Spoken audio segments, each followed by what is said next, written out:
خالد حضرتك. اخبارك كابتن ايه؟ تامر اللي بكلمك كابتن، انا خالد بيومس، كابتن تامر اللي بكلمك. مش مشكله، انا وكابتن خالد واحد. ازيك يا تامر؟ ازيك يا تامر؟ اخبارك ايه يا كابتن احمد؟ تمام. لا لا ما يهمكش، انا وكابتن خالد واحد، مفيش مشكله خالص. اخبارك ايه؟ تمام والله الحمد لله. انت في اجازه ها؟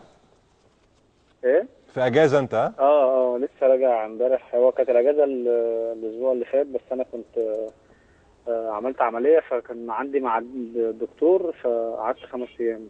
طب طمنا عليك. طيب والله كويس الحمد لله. كنت عامل عمليه بسيطه كده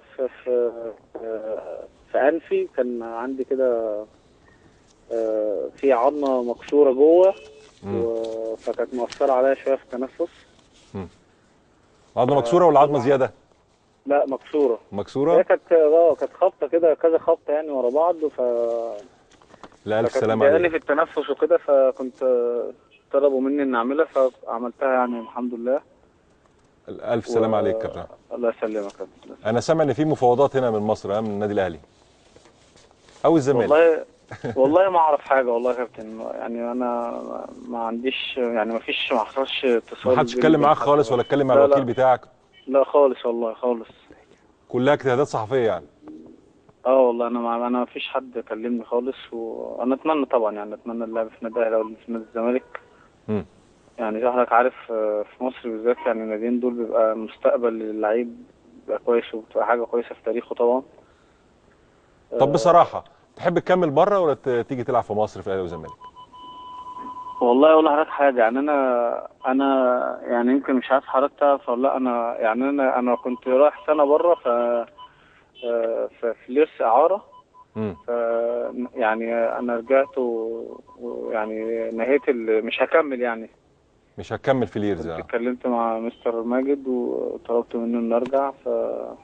فلسه مش عارف بقى ان شاء الله. مفيش يعني اي عروض يا احمد؟ يعني مستحيل يا احمد ما يكونش في عروض.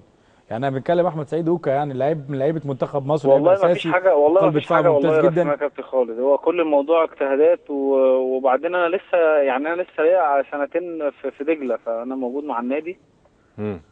واتمنى يعني ان هو الاستمراريه في الدوري الممتاز السنه دي. وطبعا موقفهم صعب السنه دي. طب انت لو جات لك حاجه بره وجالك اهلي وزمالك تروح فين؟ ما هو حسب بقى ما اللي هيجي لك ايه بره. يعني لو جات لك حاجه كويسه طبعا حسب اللي بره يعني. جالك تركيا، جالك بلجيكا تاني؟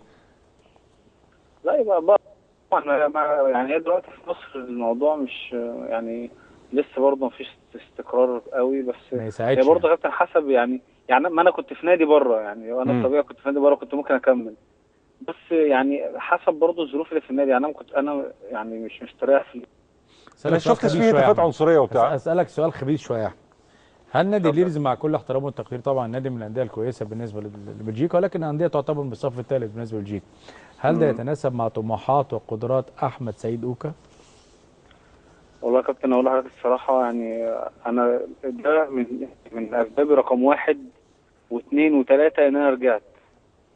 اوكي.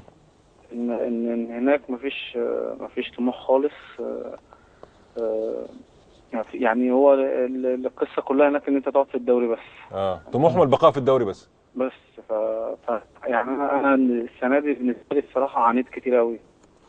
انت عارف ان مكانك يا احمد في النادي الاهلي والزمالك صعب جدا. مش يعني مكانك موجود. يعني قصدي اللي يعني محتاجينه اذا كان الاهلي او الزمالك. يعني كلامك ان انت بتقول ان مفيش اي عرض من قبل الفريقين او الادارتين، اعتقد انه صعب جدا وغريب جدا. لان فعلا احمد سعيد اوكا اذا كان النادي الاهلي او نادي الزمالك او نادي الاسماعيلي حتى محتاج لاعب بنفس خصائص وامكانيات احمد سعيد في الفتره الجايه. بنتكلم على دوري ابطال افريقيا ومنافسه شرسه جدا يعني. والله يا كابتن زي ما قلت لحضرتك، اتمنى ان شاء الله يعني يكون في حاجه رسميه، او اتمنى ان شاء الله ان انا ابقى موجود او ان انا العب الفتره اللي جايه في اهلي او زمالك.